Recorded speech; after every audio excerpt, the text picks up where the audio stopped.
9월 16일 수요일 수요 기도회 우리 말씀 묵상과 기도회를 중심으로 함께 하겠습니다. 잠시 기도하고 시작하겠습니다. 사랑의 주님, 주의 백성들 각 가정에서 삶의 자리에서 말씀 앞에 기도하기 위하여 또한 모였습니다. 이 시간에 말씀이 들려지는 은혜가 있게 하여 주시고 하나님 앞에 온 마음과 뜻을 모두어 함께 기도할 수 있는 귀한 시간 되도록 인도하여 주시옵소서. 흩어져 있으나 동일한 은혜를 우리에게 허락하여 주시기를 간절히 바라옵고 귀하신 예수님 이름으로 간절히 기도드립니다. 아멘. 오늘 우리에게 주신 하나님의 말씀 사도행전 22장 1절로 21절까지 말씀입니다. 사도행전 22장 1절로 21절까지 말씀, 여러분들은 화면으로 또 보면서 따라 읽으시고 함께 읽겠습니다. 부형들아, 내가 지금 여러분 앞에서 변명하는 말을 들으라.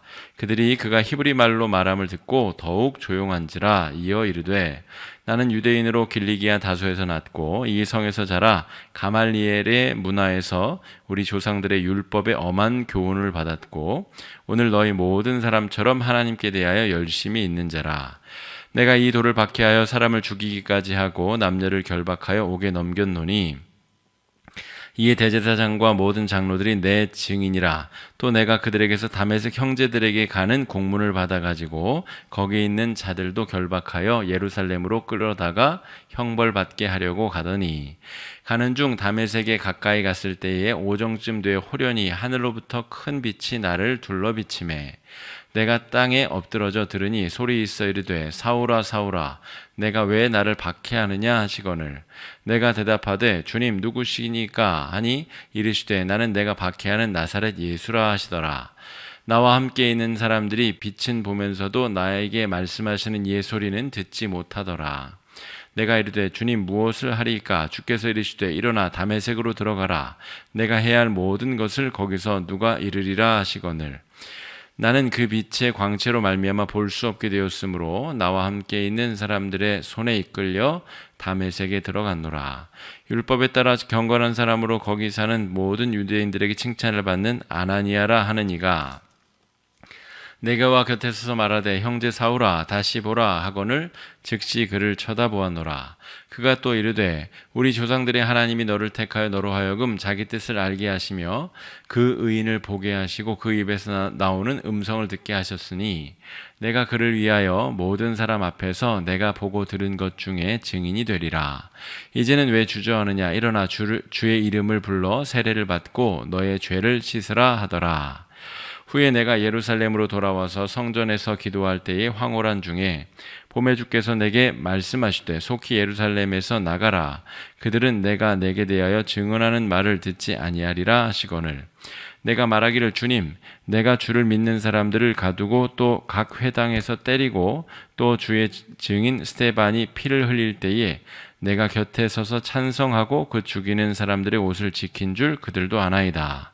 나더러 또 이르시되, 떠나가라. 내가 너를 멀리 이방인에게로 보내리라 하셨느니라. 아멘. 오늘은 사도행전 34번째 시간이죠. 사도행전 22장 1절로 21절 보고 들은 것의 증인이라는 제목으로 하나님의 은혜 함께 나누도록 하겠습니다. 늘 우리가 하던 대로 사도행전 1장 8절 말씀 우리 함께 읽고 혹은 암송하고 말씀 나누겠습니다. 오직 성령이 너희에게 임하시면 너희가 권능을 받고 예루살렘과 온 유대와 사마리아와 땅끝까지 이르러 내 증인이 되리라 하시니라. 아멘. 우리가 사도행전을 여러 가지 주제 단어를 통해서 살펴볼 수가 있는데 특별히 지난주에도 말씀드렸다시피 증인이라고 하는 단어, 증인을 중심으로 사도행전을 보게 되면 바울의 이 마지막 행적에 대해서 더 우리가 잘 이해할 수 있게 됩니다. 믿음의 형제 자매들이 바울이 예루살렘으로 향하는 것을 분명 막았음에도 불구하고 바울은 이 증인의 사명을 완수하기 위하여 오롯이 꼿꼿하게 이 믿음의 길을 걸어가고 있다 하는 것이죠.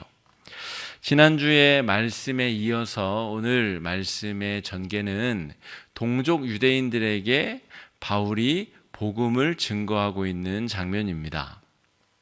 바울이 예루살렘으로 입성하여서 예수님의 형제 우리 야고보의 조언대로 율법을 잘 준수하여서 유대인들을 자극하지 아니하고 예루살렘에 지금 들어왔습니다. 그런데 바울을 알아봤었던 저 아시아에서 왔었던 유대인들이 바울을 모함하고 지금 죽이려고 하던 차에 소동이 일어나자 천부장이 내려와서 바울을 무리로부터 격리해낸 상황에서 바울이 잠깐 내가 이들 앞에 이야기를 할 수 있도록 기회를 허락해 주십시오 라고 기회를 얻어서 지금 복음을 증거하고 있다는 것이죠. 이런 기회가 없었다면 바울은 아마 동족 유대인들에게 안전하게 복음을 전할 수 있는 기회를 얻지 못하였을 수도 있습니다. 그러니까 궁즉통이라고 해야 될까요? 또 어려운 상황일수록 하나님께서 이렇게 이끌어 주시는 역사가 있습니다. 사람의 눈으로 보이지 아니하는 해결책이 보이지 아니하는 곳에서 하나님께서 길을 열어주시는 때가 있다 하는 것이죠. 그래서 어떠한 상황보다 더 안전한 상황 속에서 바울은 자신의 인생 이야기를 다시 꺼내며 유대인들에게 복음을 증거할 기회를 얻고 있다는 것이죠. 1절부터 우리 말씀을 좀 더 자세히 살펴보기를 원합니다. 1절을 살펴보면 부형들아 내가 지금 여러분 앞에서 변명하는 말을 들으라. 이 표현은 방금 전까지 자신을 죽이려고 했었던 사람들을 부르고 또 그들에게 말하고 있는 태도라고 보기에는 조금 믿기지 않는 그런 안정감과 부드러움이 있습니다. 부형이라고 하는 것은 아버지와 형제들이여 라고 하는 표현이죠. 자기를 막 죽이려고 했었던 사람들에게 이런 태도를 취한다는 것이 사실은 쉽지가 않을 텐데 바울이 성정이 착하고 그냥 말이 원래 부드러운 사람이어서가 아니라 바울은 원래 그런 사람이 아닙니다. 자기의 뜻에 거슬리면 1차 전도여행에 같이 갔었던 바나바와도 대판 싸움을 벌일 정도로 자기 주관과 색깔이 분명한 사람임에도 불구하고 바울은 지금 굉장히 이성적으로 또 온화한 어투로 동족들에게 복음을 전하고 있다는 것이죠. 왜 이러한 일이 가능할까? 어떻게 이런 일이 가능할까? 바울은 지금 자신 앞에 서 있는 사람들이 물론 자신을 공격하고 죽이려 하기도 하였지만 원수들로 보아도 마땅하지만 그거보다 더 시급하게 이들은 복음을 들어야 되는 사람들이다 라고 하는 마음으로 대하고 있는 것이죠. 지금 이 기회가 아니라면 자신을 통하여 제대로 된 복음을 다시는 들을 수도 없는 사람들, 복음의 그 긴박함 속에 자신의 억울한 심정, 자신의 그 미운 감정조차도 뒤로 감출 수 있을 만큼 바울은 지금 복음의 시급성을 가지고 이들 앞에 서고 있다 하는 것이죠. 여러분 이제 곧 추석 명절이 다가옵니다. 추석 명절에 이번 명절에는 가족끼리 얼굴 보는 것을 좀 지양해달라 정부 방역당국은 그렇게 호소하고 있습니다. 그래도 만나야 될 친척 가족들은 또 만나게 되겠죠. 여러분 그 중에 모든 친척 가족이 다 마음에 드십니까? 그렇지 않습니다. 마음에 안 드는 가족도 있고 늘 만나면 싸우는 친척들도 있고 그들에게 오늘 이 바울이 행한 태도를 조금 대입해 보시면 어떨까 싶습니다. 인간적으로는 미운 마음도 있고 또 거친 말이 나가기에 합당한 상황이 펼쳐질 수도 있지만 그들에게 내가 유일한 복음의 증인이면 어떻게 할까? 이 사람에게 복음을 증거할 수 있는 마지막 사람이 나라면 내 싫은 마음, 내 미운 마음을 조금 뒤로 내려놓고 정말 꼭 필요한 복음의 말씀을 그 사람에게 증거해야 되지는 않을까. 이런 태도로 지금 바울은 동족들 앞에 서 있는 상황이다라고 하는 것이죠. 자신의 인생을 증인으로서 지금 새롭게 바라보고 있기 때문에 가능한 일인 것이죠. 위험을 무릅쓰고 자신을 공격하는 원수들에게 복음을 증거할 수 있는 이유는 자기 자신이 증인이라고 하는 정체성을 가지고 있기 때문에 그렇습니다.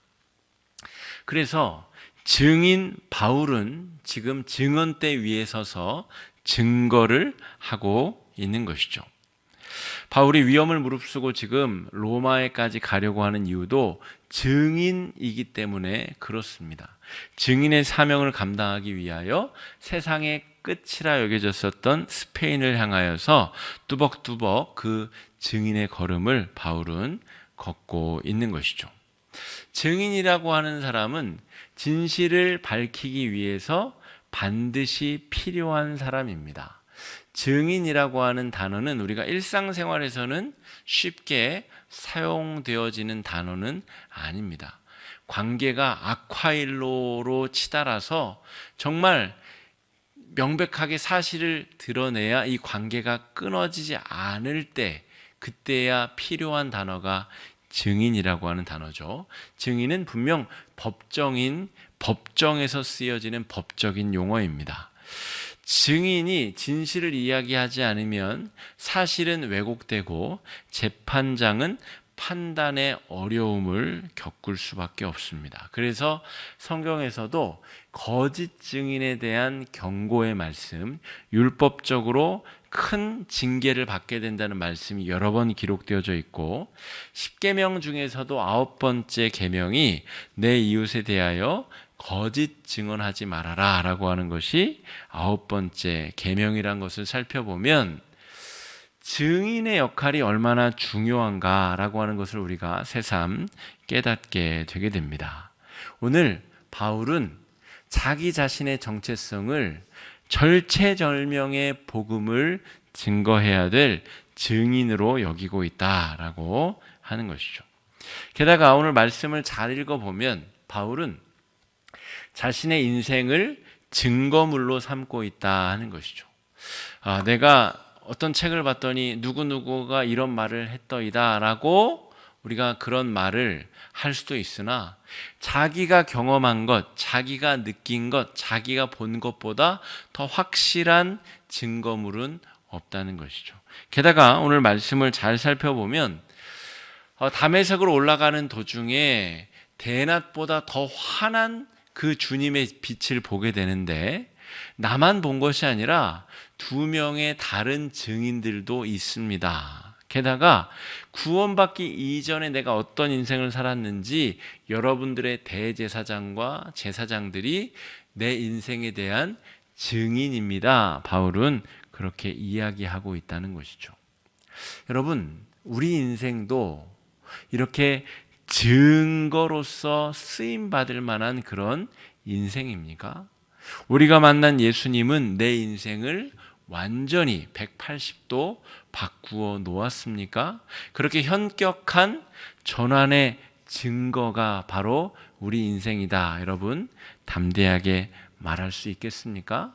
오늘 사도행전 22장을 통하여 바울의 인생을 바라볼 뿐만이 아니라 우리 자신의 인생을 돌아보고 성찰하고 더 아름다운 증인의 삶을 살아갈 수 있도록 성찰되어지는 그런 은혜의 시간 되기를 바라고 축복합니다. 내 인생이 과연 좋은 증거물인가, 이런 관점으로 오늘 말씀을 우리가 살펴볼 필요가 있다는 것이죠. 증거물이긴 한데 법정에서 효력을 발휘할 수 없는 그런 증거물들이 있습니다. 우리 영화나 드라마 혹은 우리 CSI와 같은 미국 드라마들을 보게 되면 이를테면 법정에 제출되긴 했는데 효력이 없는 증거물들이 있을 수 있습니다. 이를테면 대표적인 것은 거짓말이죠. 가짜 증거물. 혹은 경찰이나 검사가 협박하고 겁박하여서 억지로 받아낸 자백물, 또한 동의를 얻지 아니하고 녹음한 녹음물, 이런 것들은 다 효력이 없는 증거물들입니다. 게다가 지문을 채취했는데 오염됐다거나 DNA가 오염됐다거나 이런 것들도 효력을 발휘할 수 없다는 것이죠. 여러분, 예수를 만나 변화된 내 인생이 가장 중요하고 효과적인 증거물인데, 우리 인생은 우리가 복음을 증거하는 그 가장 귀한 증거물로 쓰이고 있느냐라고 하는 것이죠. 변화를 받긴 받았는데 한마디도 증언하지 못하는 그런 인생을 혹시 살고 있는 것은 아닌지, 증언을 하고 있기는 한데 남의 인생 끌어들이고 내가 어디서 본 좋은 말 끌어들여서 진정성이 떨어지는 증언을 하고 있는 것은 아닌가. 우리가 바울처럼 내 인생을 증거물 삼아서 증인의 역할을 생명을 걸고 감당하고 있는지 잘 돌이켜 볼 수 있는 이 저녁 될 수 있기를 주님의 이름으로 축복합니다. 바울의 인생을 다시 한번 바울이 자신의 회심 이야기를 적고 있는데, 바울의 인생을 잘 살펴보면 전형적으로 복음으로 다시 태어난 사람, 완전히 이전의 삶과 이별하고 새로운 인생을 걸어가고 있는 인생이다. 우리가 그렇게 볼 수 있습니다. 3절부터 5절까지 변화받기 이전에 바울이 나는 이런 인생을 살았소라고 기록하고 있는데, 다시 한번 그 인생을 살펴보도록 하겠습니다. 3절부터 5절 한번 읽어보겠습니다. 나는 유대인으로 길리기아 다소에서 났고 이 성에서 자라 가말리엘의 문화에서 우리 조상들의 율법의 엄한 교훈을 받았고 오늘 너희 모든 사람처럼 하나님께 대하여 열심히 있는 자라. 4절입니다. 내가 이 돌을 박해하여 사람을 죽이기까지 하고 남녀를 결박하여 옥에 넘겼노니. 5절입니다. 이에 대제사장과 모든 장로들이 내 증인이라. 또 내가 그들에게서 다메섹 형제들에게 가는 공문을 받아가지고 거기 있는 자들도 결박하여 예루살렘으로 끌어다가 형벌받게 하려고 가더니 라고 기록하고 있습니다. 바울이 어떤 인생을 살았다고요? 남부럽지 않게 율법 교육을 받고 너희들이 따라올 수 없을 정도로 하나님을 사랑하는 열정을 가지고 율법을 준수하였으며 심지어 이단자들 같은 이 예수를 구원자로 믿는 사람들을 잡아다가 옥에 가두기도 하고 심지어 죽이기도 했었던 인생이 바로 나의 인생이었습니다. 내가 바로 그런 인생을 살던 사람이었습니다. 그런데 여러분, 제가 다메섹으로 또 그러한 자들을 잡으러 가던 중에 아주 놀라운 일을 경험했습니다. 그리고 여러분들도 제 이야기를 듣고 그러한 것처럼 똑같은 은혜를 경험하기를 바랍니다. 라고 바울이 이야기하고 있는 것이죠. 바울의 이야기는 놀랍습니다. 다메섹으로 가던 도중에 정오의 빛보다 더 밝은 빛을 보게 되었다는 것이죠. 여러분, 우리가 태양을 바라볼 때 바라볼 수 있는 태양이 있습니다. 이를테면 저 정동진에서 떠오르는 태양을 바라본다든지 아니면 저 뉘엿뉘엿지는 석양의 태양은 우리가 눈으로 볼 수 있지만 12시에서 2시 사이에 그 정오에 내려 쪼이는 태양은 바라볼 수가 없습니다. 너무 눈이 부시기 때문에. 심지어 시력을 잃을 수도 있는 것이죠. 그런데 이 세상에 존재할 수 없는 그 가장 밝은 빛보다 더 밝은 빛으로 예수님께서 내 앞에 나타나셨습니다. 그리고 친히 음성을 들려주셨습니다. 라고 고백하고 있는 것이죠. 여러분, 자신의 상식보다, 자신이 배워온 모든 교육의 내용보다, 자신이 평생 수련해온 그 율법 준수의 내용이 감당할 수 없을 정도의 가장 강력한 하나님의 현존을 목격하였다. 바울은 그렇게 기록하고 있습니다. 여러분, 우리가 경험한 십자가의 은혜, 우리가 경험하게 된 구원의 은혜도 바로 이러한 정도의 값어치가 있는 것입니다. 여러분, 우리가 경험한 은혜, 우리가 이렇게 고백할 수 있습니까?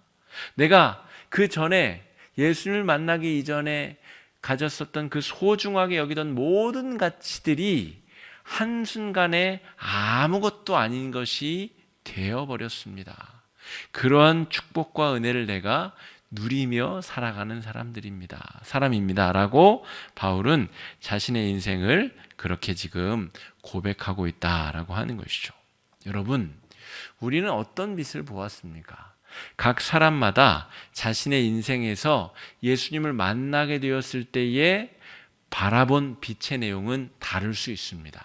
하지만 동일한 특징은 무엇이냐면 그 이전에 자기가 소중하게 여겼었던 가치관이 한순간에 다 무너지게 되는 경험, 자신의 인생을 바라봤었던 시각 자체가 완전히 뒤바뀌는 경험을 하게 된다는 것이죠. 저의 인생을 예로 들자면, 저는 아버지가 어렸을 때 일찍 돌아가셨기 때문에 제가 인격적으로 예수님을 만나기 이전에는 제 인생이 원망과 한탄과 이 열등감과 불만으로 가득 찬 인생이었습니다. 왜 하필, 왜 우리 아버지는, 왜 내 인생은, 그런 말들로 가득 찬 인생이었다는 것이죠. 그런데 저도 대낮보다 더 밝은 예수 그리스도를 만난 이후로는 그런 말들이, 그렇게 내 인생을 바라보던 시각들이 완전히 뒤바뀌는 경험을 하게 되었습니다. 조금 형태는 다르고 내용은 다르지만 이 바울이 하고 있는 말의 의미를 저도 제 나름대로는 이해할 수 있게 되었다는 것이죠. 여러분, 우리는 예수님을 진짜로 만났습니까? 그렇다면 내가 이전에, 예수님을 만나기 이전에 살던 내 인생을 나는 어떻게 바라보고 있느냐라고 하는 것이죠. 밝은 빛으로 투영된 그 과거의 인생이 다르게 보여야 우리는 변화받은 인생이다, 감히 그렇게 말할 수 있다라고 하는 것이죠. 그렇게 그런 관점으로 바울이 자기 인생을 봤더니 전혀 다르게 내 인생이 보이더라는 것이죠. 22장 14절 말씀, 그 고백을 바울이 하고 있습니다. 한번 읽어보겠습니다. 그가 또 이르되 우리 조상들의 하나님이 너를 택하여서 너로 하여금 자기 뜻을 알게 하시며 의인을 보게 하시고 그 입에서 나오는 음성을 듣게 하셨다. 이 말을 지금 누가 하고 계시죠? 예수 그리스도가. 예수님이 예수 믿는 자들을 박해하던 자신을 지금 딱 택하셨다는 것이죠. 바울아, 너 왜 나를 박해하냐? 너는 내가 택하여서 나를 전하는 그릇으로 내가 택한 사람이다. 너는 나 믿는 사람들이 이제 박해할 것이 아니라 도리어 많은 사람들이 나를 믿을 수 있도록 증거하는 증인이 되어야 될 사람이다. 예수님께서 자신의 인생을 다시 재평가해 주시고 자신의 인생을 새롭게 만들어 주셨다는 것이죠. 그 고백을 바울은 지금 하고 있습니다. 결론적으로 바울의 이 설교는 결과적으로 회중들을 변화시키지는 못하였습니다. 이 설교로 예수님을 믿고 구주로 믿는 사람들이 많이 나오지는 않았다는 것이죠. 오히려 유대인들이 함성이 드높아져서 천부장이 바울을 따로 격리하게 되는 일이 벌어지게 됩니다. 어쨌든 바울은 지금 자신의 인생에 벌어진 구원의 사건을 증언하듯이 가감 없이 거짓말 없이 있는 그대로 증거하는 증인의 역할을 감당하고 있다 하는 것이죠. 여러분, 이러한 인생이 바로 예수님이 이끄시는 인생입니다. 우리가 금요일마다 우리 성경 공부하고 있죠. 종교에 대해서 지금 다루고 있는데 모든 인간들은 다 나름대로의 종교 생활을 하고 있습니다. 연약하고 유한한 자신의 인생에 대한 질문을 얻기 위하여 종교 생활을 하고 있는 것이죠. 대부분의 현대인들은 돈을 추구하는 종교 생활을 하고 있습니다. 돈이 이끄는 인생을 살고 있다는 것이죠.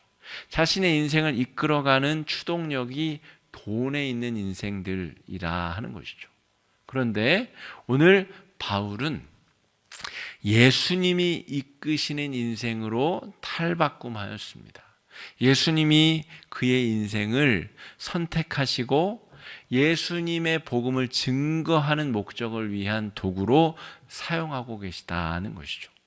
바울의 고백에 따르면 이런 인생이야말로 복받은 인생, 이런 인생이야말로 하나님의 축복받은 인생, 의미 있는 인생, 값어치 있는 인생이다 라고 바울은 고백하고 있습니다. 이 말씀을 함께 나누고 있는 성도님들의 인생도 이러한 인생이 되실 수 있기를 주님의 이름으로 축복합니다. 자신의 인생의 의미를 재발견하고 하나님 앞에 쓰임받는 인생, 무엇보다도 증인으로서 쓰임받는 거룩한 인생들 되시기를 주님의 이름으로 축복합니다. 22장 18절에는 하나님께서 자신에게 예루살렘 성전에서 기도하고 있는 자신에게 무슨 말씀을 들려주셨는지 기록하고 있습니다. 봄에 주께서 내게 말씀하시되 속히 예루살렘에서 나가라. 그들은 내가 내게 대하여 증언하는 말을 듣지 아니하리라 하시거늘. 21절에서도 한 말씀 더 하시는데 속히 나가라. 너는 이방인에게 나의 복음을 증거하라. 이런 말씀을 들려주시고 이끌어주고 계시다는 것이죠. 여러분, 이런 인생이 얼마나 값어치 있는 인생입니까?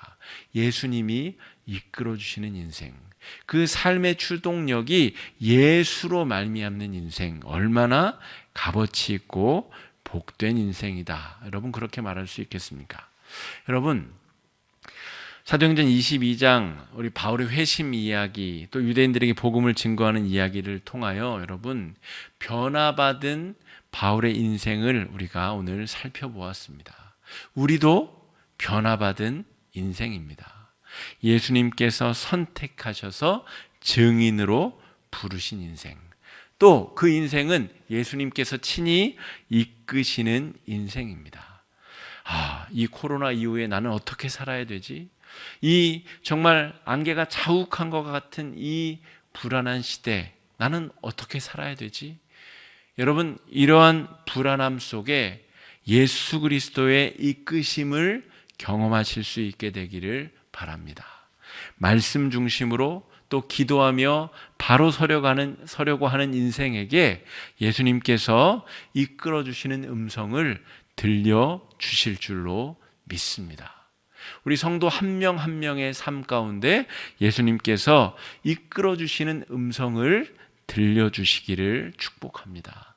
그런 음성이 들려지시는 복된 인생 되기를 축복합니다. 그런 인생의 핵심은 돈 많이 버는 삶, 명예를 얻어서 떵떵거리며 사는 인생이 아니라 바울의 경우처럼 예수 생명의 복음을 증거하는 인생이 바로 참으로 복받은 인생입니다. 돌아오는 우리 추석 명절에 우리 가족들에게, 친척들에게, 이웃들에게 다른 그 어떠한 이야기보다도 정치 이야기, 연예인 이야기, 드라마 이야기, 그런 잡다구레한 다른 이야기보다도 예수 생명의 복음을 증거하실 수 있는 증인의 삶을 살아내실 수 있는 여러분 되시기를 주님의 이름으로 축복합니다. 주일까지 남아있는 기간 동안도 오늘 말씀의 은혜로 살아가실 수 있는 성도님들 되시기를 주님의 이름으로 축복합니다. 기도하겠습니다.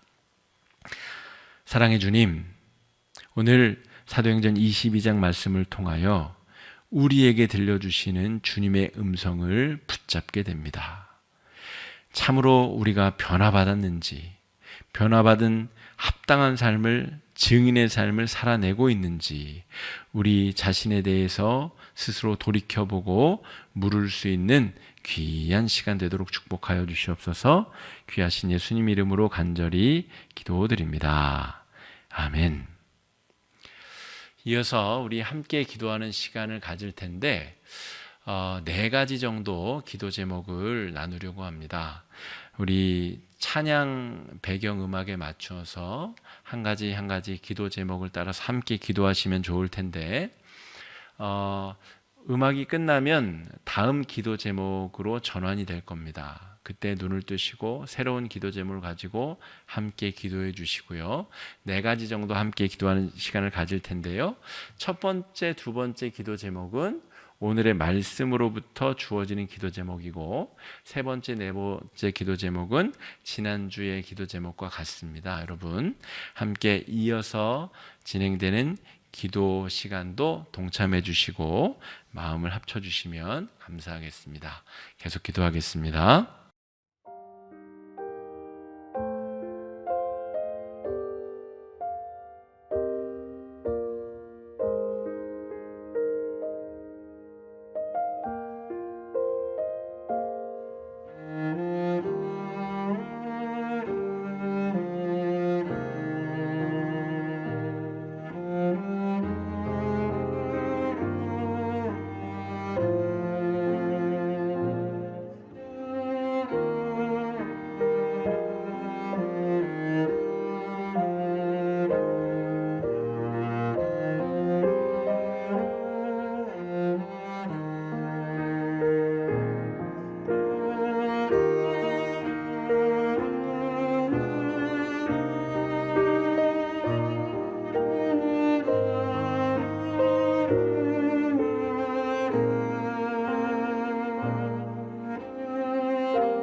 사랑의 주님, 수요일 저녁 말씀 앞에 설 수 있는 은혜, 기도할 수 있는 귀한 은총을 허락하여 주심을 감사합니다. 다 기도하지 못한 것까지도 주님 헤아려 주시고 선하게 인도하여 주시옵소서. 하나님의 은혜를 간구하옵고 귀하신 예수님 이름으로 간절히 기도드립니다. 아멘. 이어서 주기도문으로 기도에 마치겠습니다. 하늘에 계신 우리 아버지, 아버지의 이름을 거룩하게 하시며 아버지의 나라가 오게 하시며 아버지의 뜻이 하늘에서와 같이 땅에서도 이루어지게 하소서. 오늘 우리에게 일용할 양식을 주시고 우리가 우리에게 잘못한 사람을 용서해 준 것 같이 우리 죄를 용서해 주시고 우리를 시험에 빠지지 않게 하시고 악에서 구하소서. 나라와 권능과 영광이 영원히 아버지의 것입니다. 아멘.